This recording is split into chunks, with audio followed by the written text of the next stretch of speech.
And then JT really put the icing on it, or the fire to it, when he came and broke down the actual video with Him500 on the pocket watching. And when pocket watching started, that's when it picked up even more momentum, because people at that point could see, like, hey man, Tony's saying this, but like somebody that's coming from a third party perspective that has nothing to do with it, now can be like, yo, that don't make any sense, and we all know that that make any sense. Get a VIN number, they apply for the loan. Right. They gonna cut you the check 24 hours. You got 90 days to give them the title. He said they're gonna cut you a check.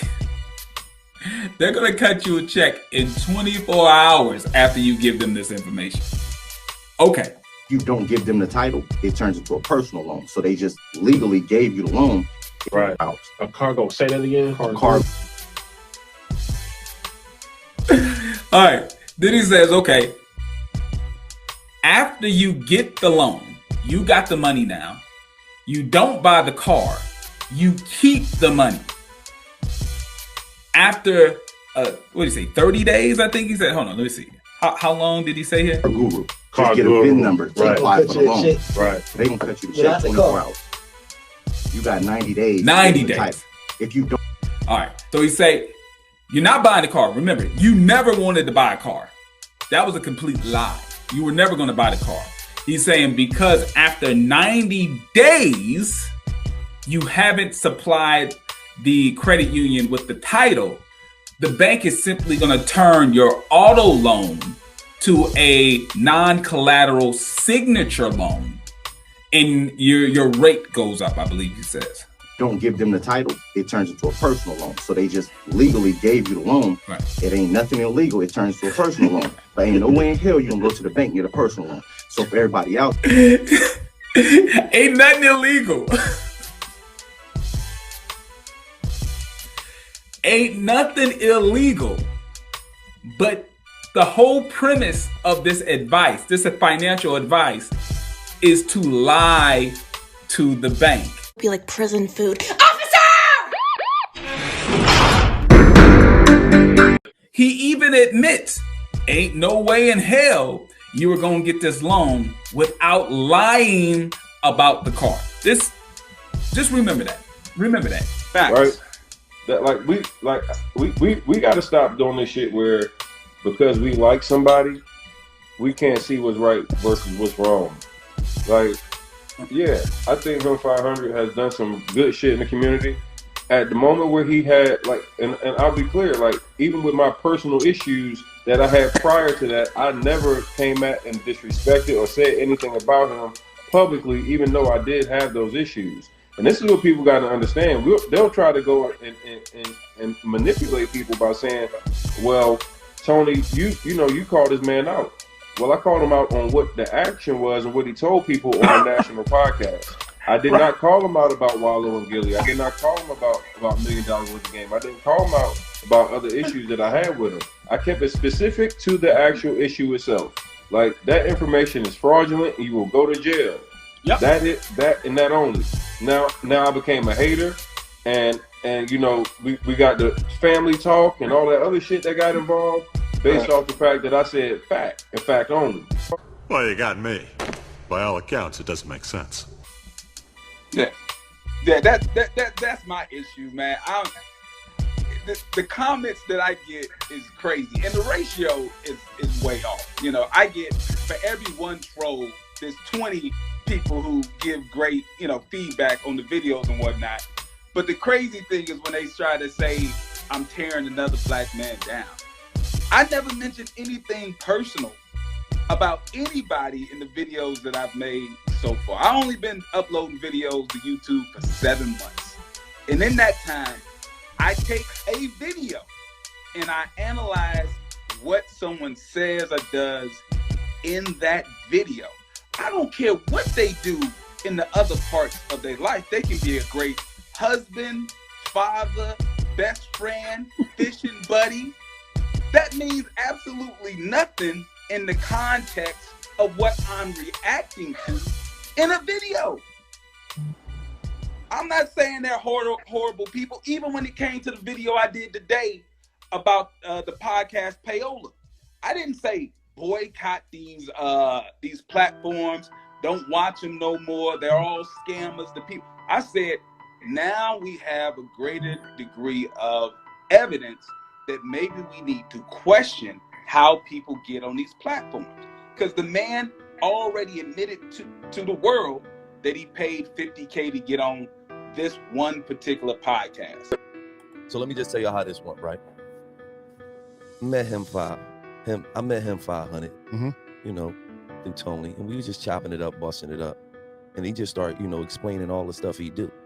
Okay. And he really gave me $1 million worth of game. Multi-million dollars. It was I give you that. It was more than $1 million. It was multi-million dollars worth of game. All right. So that seemed like a very natural, organic relationship. He met Him500 through a natural situation through Tony the Closure. And what ended up happening, they started talking, and through a natural conversation, he started giving him financial tips, financial advice. And the financial advice was so good to Gilly, he decided, man, I got to share this information with my audience. I can't keep this information to myself.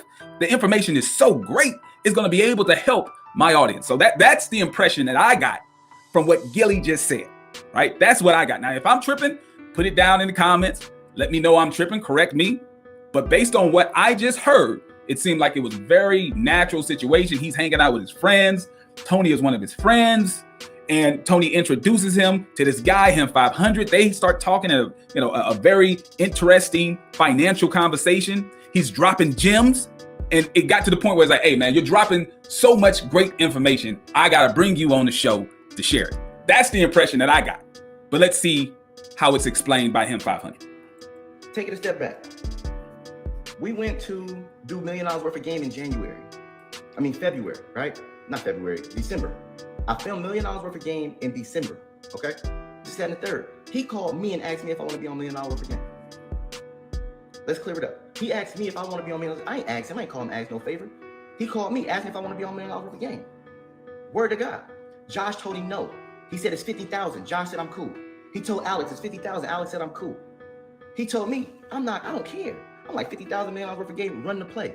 I'm like 50,000 million worth of game, run the play. Run the play. Run the play.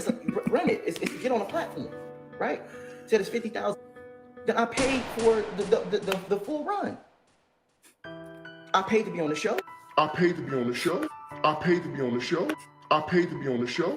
Then the next big podcast he went to was EY. So it doesn't take a PhD in finance to hold on. Wait. He was also on Sleep is for Suckers podcast. Right. He was also on what's the other one? Hollywood Unlocks podcast. Right. Yeah. So it's like, I mean, anybody with any type of logic, or at least if you graduated from the 5th grade, you learn patterns, right? If he paid for the first one, and hold on, hey JT, let me interrupt you real quick. It's ridiculous. It's obvious what's being done out here. It's on a nightly basis. I hope the world can see now what's really going on out here, because it's getting ridiculous. It's really ridiculous. Yes, man. This is ridiculous, man. Ridiculous. Because I just seen somebody say something that's really, I got someone that just I'm gonna pin it right here. He's teaching people how to do illegal refunds from your credit card to your debit card. And listen, I know this to be true. I have screenshot evidence of this. He's teaching people how to manufacture, spend, and get the money off the card. And people are damn near about to get arrested. There's a young lady that sent me a post that she's in his group, that she went to Dick's Sporting Goods and attempting to return some golf clubs or some bullshit like that for like $500 and something. Right. And it was to the point where she, like, I guess they're even instructed to dress up a certain way to look professional. Like it's a whole thing. And what people don't realize, not to cut you off, what people don't realize when it comes to dealing with the FBI or any type of criminal thing like this, intent is one of the hardest things for a investigator or prosecutor to prove. Because when you deal with intent, you're dealing with what's in the head, right? But when you're instructing people to do things like that, dress up a certain way and stuff like that, that is giving the prosecutor or whoever's investigating you what they need to prove intent. Now, if you would have came dressed like you come knowing day, and willingly is what it's called. Knowing and willingly. Exactly. Because you are doing something out of the ordinary, it shows your intent was to deceive. 2 words: entrepreneurship. But what do I know? I mean, I just do this for a living. I counsel people for a living. But what do I know? I mean, I'm not a financial strategist. But also, Eli, but the piggyback. hey, Eli, go ahead. Eli, did you get the message earlier? Yes, I got the message earlier. Exactly what the comment. Am I making this shit up or what? Did we just talk about it? We was just on the phone talking about it, and that goes back to my point I was making earlier. If he is bold enough to come on a nationally syndicated show and say that, you have to begin to start asking, what else is he teaching behind the scenes inside of his courses to people? That becomes the problem. And see, this is what I was saying before about these devices. Big Brother is always watching, and you are leaving behind a digital footprint. So understand that everything you're doing is being cookied from the time you watch that video to the time you go to American Express and you apply for that credit card, to the time when you walk in the store with your phone in your hand, to when you buy the purchase, you're on the camera, to when you then go back and you return the purchase to get the money back on the card. All of that is documented. So if you think that this is me snitching, trust me when I tell you, man, the FBI, those are people you do not want to play with. You do not want to play with those boys. I'm telling you, man. Because it's comedic, man. Someone sent me a clip. I guess EYL does a Monday night podcast, and when they opened up the podcast, they were kind of addressing stuff. They were kind of trying to address the payola, saying that no one's ever paid them before, and then they talked about the Him500 thing. Heard of Spurgo, Wall Street Trapper, MG the Mortgage Guy, Alex Good Energy, and of course, Ian Dunlap, the master investor. Some of your favorites, right? That's what Earn Your Leisure has done for the people. So it's some people, people say things without having a full understanding of what they're actually saying. The problem with that is that it's not true. So some people think that you can pay to get on Earn Your Leisure. Ian, how much did you pay to get on Earn Your Leisure? Not $1, and truth be told, they had to take some damn convincing to get on. You cannot. To be real. You cannot pay to get on Earn Your Leisure. We have never, and I'm not even saying I'm not knocking somebody that's doing that. Yeah. I'm just saying we have never accepted $1. You can't pay to get on Earn Your Leisure, and we've been offered a bag. You can't pay to get on Earn Your Leisure. Bags. So if anybody says that they pay to get on Earn Your Leisure, or Market Mondays, because I can't afford what Cuban would. Market Mondays, we never paid for a guest. So let's just get that straight. This is facts. No, we don't. I'm gonna be real. He stopped me from paying one of the biggest artists. With a bunch of TV shows, who this is modeled after. Yeah, that's a fact. Just to be real, he was like, "Don't do that." So let's do that. Let's do that. Nobody has ever paid to get on Earn Your Leisure. If you ever find somebody that says they paid to get on Earn Your Leisure, show proof. I'll give you every single thing in my brokerage account. I was rooting for you. We were all rooting for you. How dare you? Learn something from this. When you go to bed at night, you lay there and you take responsibility for yourself, because nobody's going to take responsibility for you. Now, whether or not Him500 paid to get on EYL, we don't have no conclusive evidence. So we can say allegedly he paid to get on EYL. But we also know, that another fraudster or alleged fraudster, Jay Morrison, was formerly on EYL. Okay, so the brothers from Earn Your Leisure were recently on The Breakfast Club, and DJ Envy asked them a very important question. But how do you go between, who's telling the truth and who's not? How do y'all do your due diligence? Yeah, I mean, we try to do as much research as we possibly can, but sometimes it's difficult. Really try to vet people, and but to be completely honest with you about it, sometimes you don't know. Like, you know what I'm saying? Right. Sometimes you get a good feel for somebody, and then something might come out later on, and then I think you just got to take the steps at that point to correct it. If it's an issue, you know what I'm saying? Take it down. Okay, so I looked all over YouTube and the internet for this episode of Earn Your Leisure with Jay Morrison, and this is all I could find. The video has been removed. In fact, any video with Earn Your Leisure and Jay Morrison can only be found on channels and pages controlled by Jay Morrison. You have the real estate crowdfund, right? So what is a real estate crowdfund? Like what's the details of that? Now, I did some digging and I was wondering, has there been any other potential fake gurus on their platform? And I came across this video where EYL had Justin Owens on their platform. Now, I was like, this name sounds familiar. This name really sounds familiar. So I did a little Google search. You type in Justin Owens, and on the related search term, you get I Am Academy. Let's click on it, shall we? He is associated with I Am Academy, which is essentially an MLM pyramid scheme organization. Now, this video is not about MLM or about Forex or about pyramid schemes, but if you simply do a YouTube search, one simple YouTube search, type in I Am Academy, you get MLM or pyramid scheme also in the related search results. And from there, you get a host of unsavory videos of people describing their association or their experience with I Am Academy. So, this is a third person that may not be an ideal guest or may not be 100% authentic that EYL has had on their platform. So, buyer beware. At all times, do your due diligence on myself, JT, Tony the Closer. You do not follow anybody or everybody blindly. And these two brothers gonna sit there and say, well, I didn't know what he was saying was bank fraud. Why? And he said, while I was a financial advisor, I specialized in insurance or something that he was saying, I'm not an expert in credit.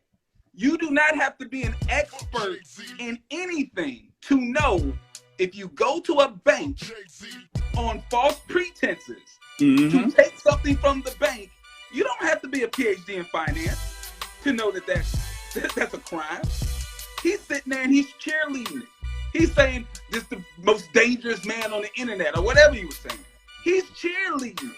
And then now he's saying, trying to make it seem like, I don't know why we in it. Or, I don't know why y'all expect us to know everything. That's basic level. If you didn't hear that in the concept of this criminal, this in your mind, you don't need to be talking about nothing financial to nobody. The minute that man told people to pretend to actually go purchase a car, right, and then use the money to go invest it in Bitcoin or some stocks, right, dog. Right. If you're doing it, stop it. Get some help. That's that. Based on what y'all I financial, y'all right financial. That sounded right to him. It wasn't until later on he found out that was a bad thing. It didn't. At the time, it was good. But also, the next question is, what type of, think about it. What type of journalism are you doing, or interviewing skills do you have? Like, if I know a guest is coming on my show that's from real estate on a 24th, right? That means I have from now up until the 24th to do some basic background information on the topics that we're going to discuss. See, this is how you know that EYL is an infomercial, and it's not really a platform for information, because understand that you should have an outline of who your guest is, of how long your guest has been in the industry, and exactly the questions you want to ask them, instead of just letting them come on there and speak, because you need to have some baseline information in terms of what you're going to be talking about. Because again, if you don't do any due diligence, then how do you really know if your platform is putting out the correct information? So you can't sit up here and just go, well, how do I know? I'm not a credit expert. Then you shouldn't be in the financial literacy game, because your platform is based on financial literacy. And see, I like to drop names because, like I said, this is a bigger issue here. This goes back to Boyce Watkins with Jay Morrison, when he's on the stage as a finance PhD, and he's talking about how Jay Morrison said all the right things, and he was a black man, and I liked his energy. You are a finance PhD. You should only be focused on the numbers behind the fund. Let me just say this. I remember when I first met Jay, and I remember talking to him when I was in the car, and someone had mentioned, there's a guy named Jay Morrison, and he'd like to chop it up with you. I said, okay, sure, let's talk. And from the very minute that we started talking, I could tell that his energy was very good energy. He was a guy that seemed more interested in building bridges than in comparing, the size of what I got versus what. All right, I'm sorry, real quick. You can tell his energy. All right, listen, people. Energy. If you look and you see these books here, these are just a couple of the books that I have that are financial planning curriculum, things that you learn in a financial planning course of study. And in none of these books will it mention reading a fund manager's energy.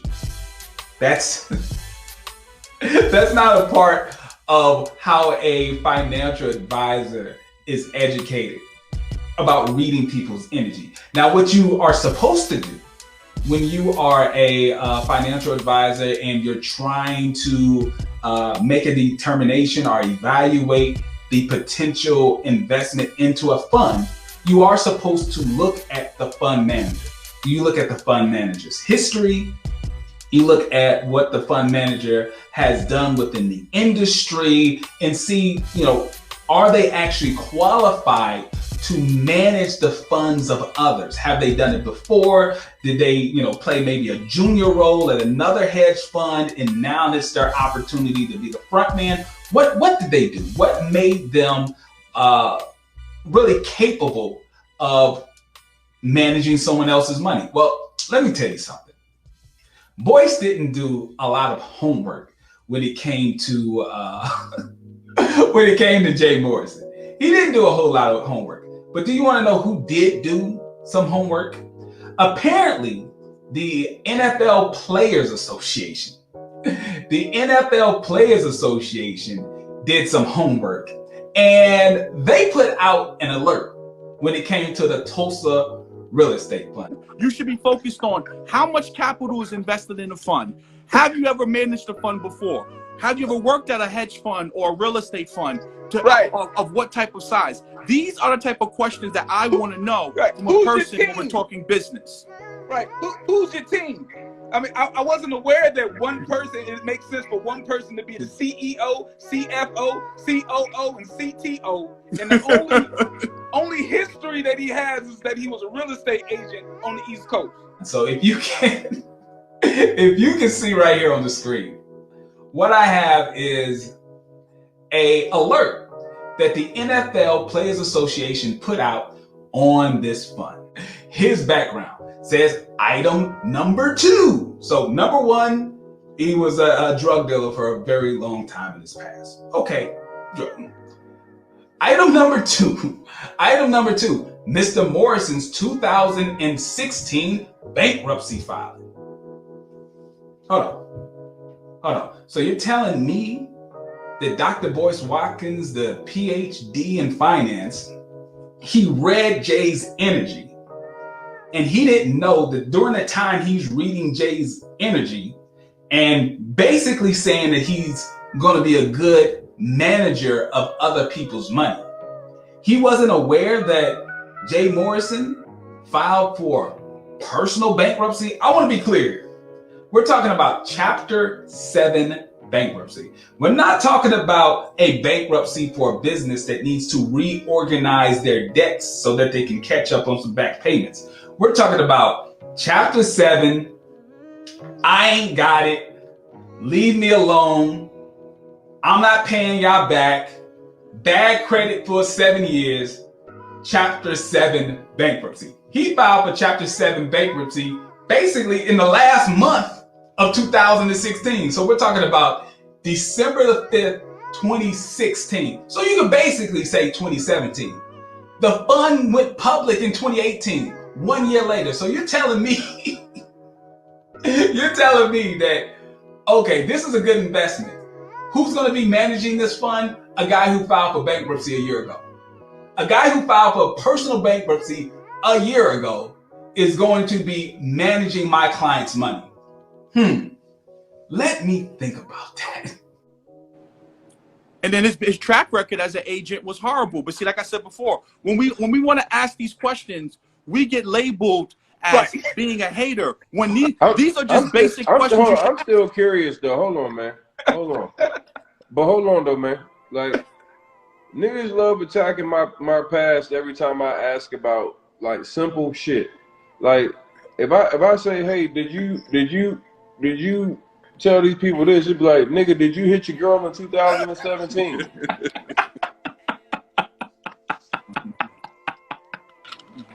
That's what we call deflection. The deflection. Didn't you smack that girl when you stick to the question I asked? Like, I just got one question. I'm like, hold on for a minute. So we got Him500 that admitted to having some sort of issue with $100,000 in cell phones in 2012. Right. I know y'all seen that mugshot. Y'all niggas not gonna play with me and tell me that mugshot was from 2012. You can kiss my black ass. You can kiss my black ass. That mugshot was recent. That nigga looked like himself. Like, no, fuck no. No. What happened? Hey, somebody let me know what really happened. Something else went on. Yeah, because I had to pin that comment. That second mugshot, something else happened. Big 500, what you with the boy? That nigga been scheming, huh? Yeah, we know Big 500 been up to something. And you know what else is funny? When they always say, oh, you don't see white people doing this in their community. Have you ever heard of a show called American Greed? You damn idiots. There's a show that comes on CNBC where they highlight the crimes that white people are committing against their own people. Idiot. There's also a YouTuber named CoffeeZilla where he highlights all of the white people in their communities that's scamming. See, so please miss me with that. Oh, you only come after black men. There are white shows. We got the dumbest mindset of that shit. Villa just did. One, y'all niggas, y'all ain't gonna watch it anyway. Y'all just gonna go to CoffeeZilla, so I'm not gonna get no views. And two, I don't have the same passion because it's not hitting my community. So it's I get that all the time. I be like, man, y'all don't even watch finance stuff on YouTube, because if you did, you know there's like 5 or 6 top guys that got over 200,000 subscribers who do the same exact thing I do. They just do it over bigger names.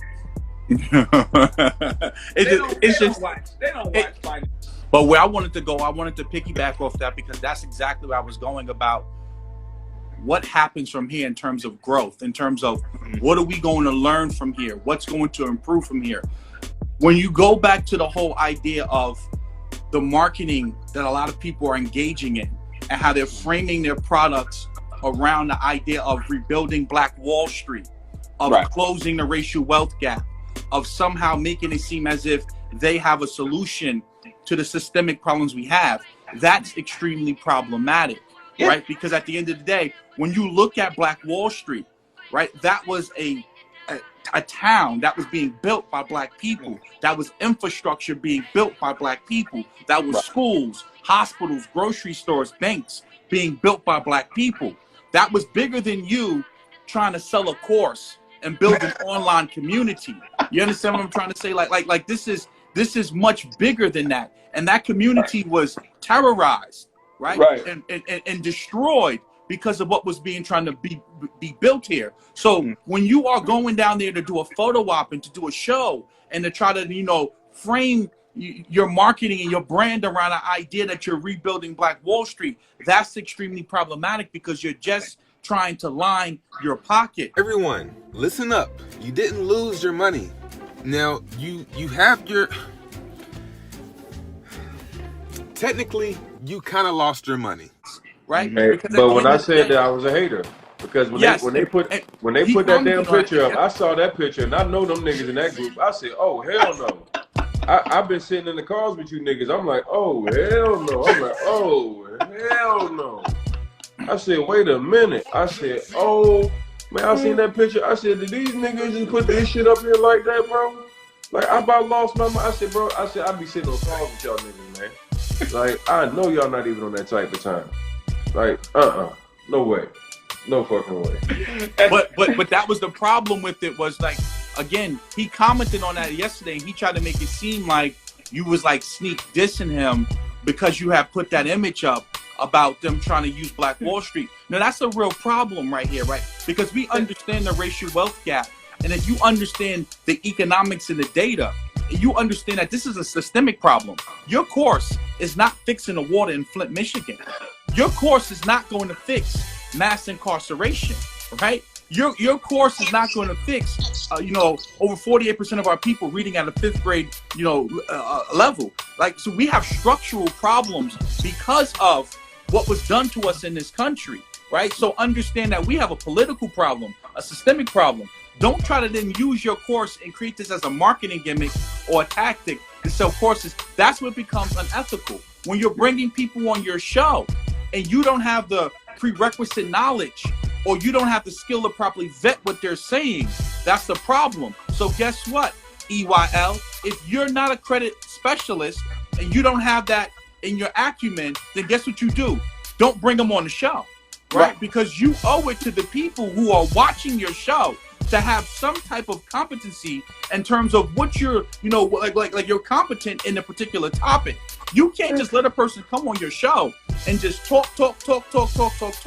And then now your people, they're looking at you, EYL, as you're credible. And I'm not attacking the entire platform because I believe the brother Ian is brilliant when it comes to the market. He really knows his stuff. The guy, MG, the mortgage guy, really good when it comes to his mortgage stuff. So don't get it twisted like I'm attacking them and I'm saying that they're a scammer. What I'm saying to them is that this is a chance to look in the mirror now and reflect a little bit.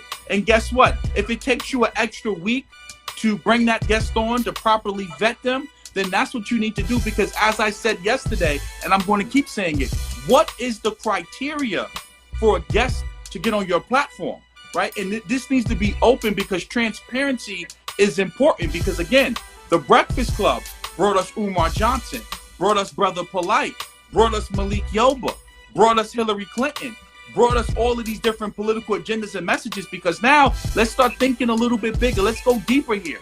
If a black man can come on there and pay 50 grand to get on one of these podcasts, you don't think white people who may not have the best intentions for you can't get their message put on there, that they can't buy their ticket, that they can't get their political candidate on the platform? See, a lot of y'all, because you get so caught up in just trying to get the bag, you're not thinking bigger, right? Because see, you'll call me an agent, you'll call Tony an agent, but who is Him500?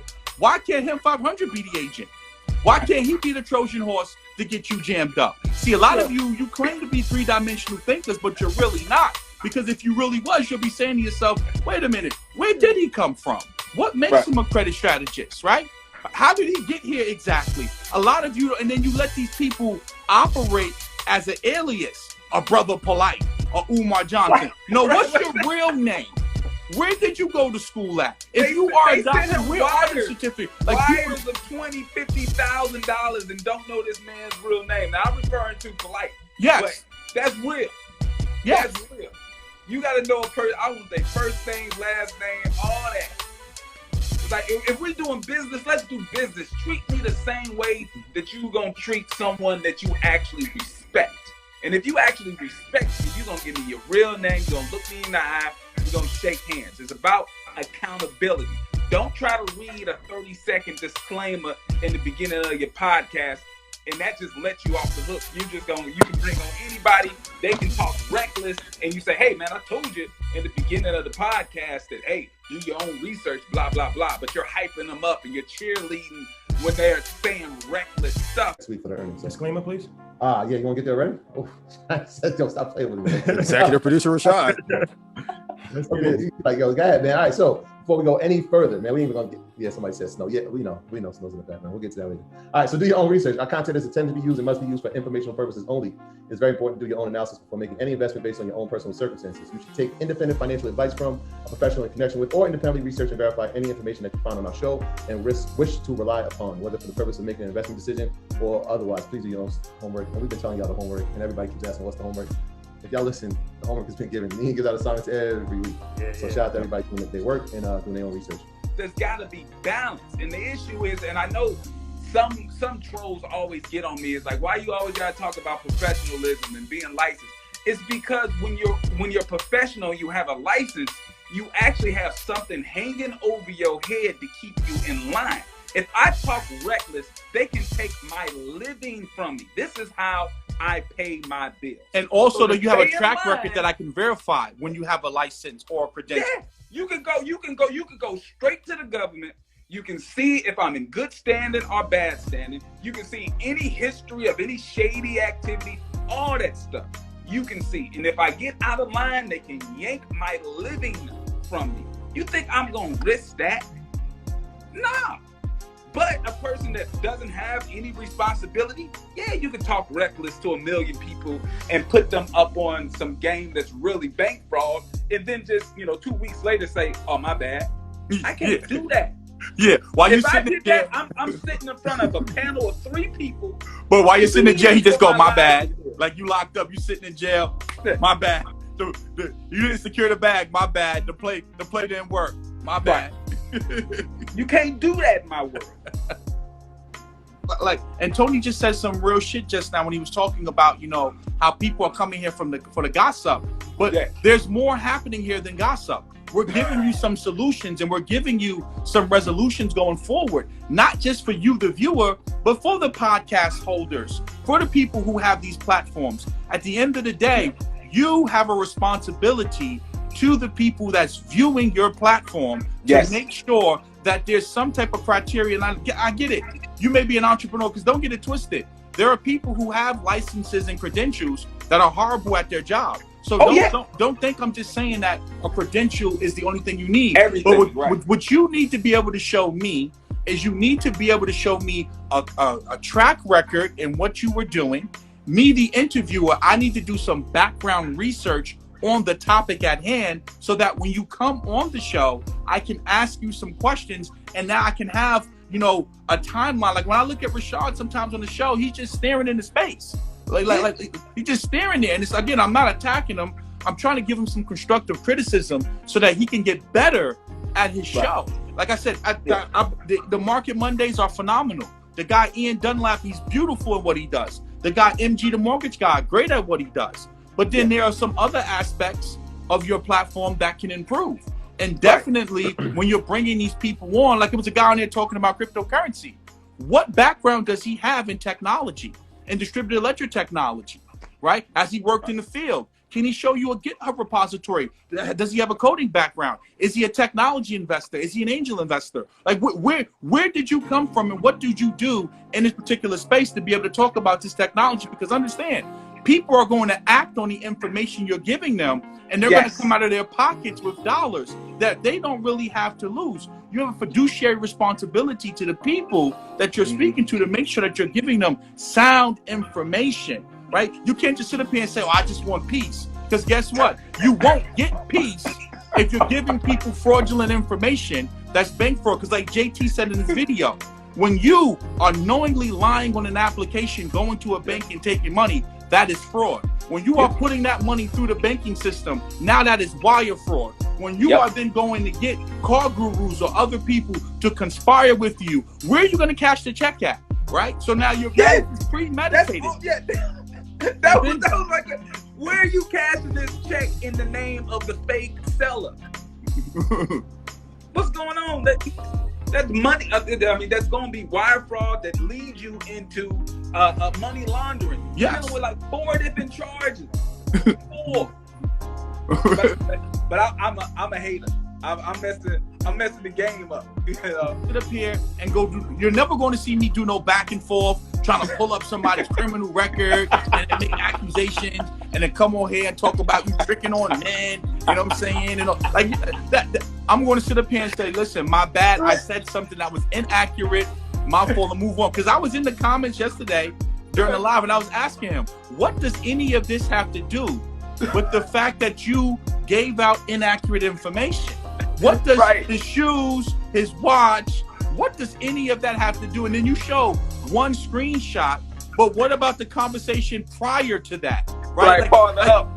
Go scroll up. Show us the entire remember, you're not talking to someone that's dumb here. You're talking to someone that's intelligent, right? How did you arrive at the point of not responding? Right? Like they don't show any of that type of stuff. So Eli, how far you think that would go in a disciplinary hearing?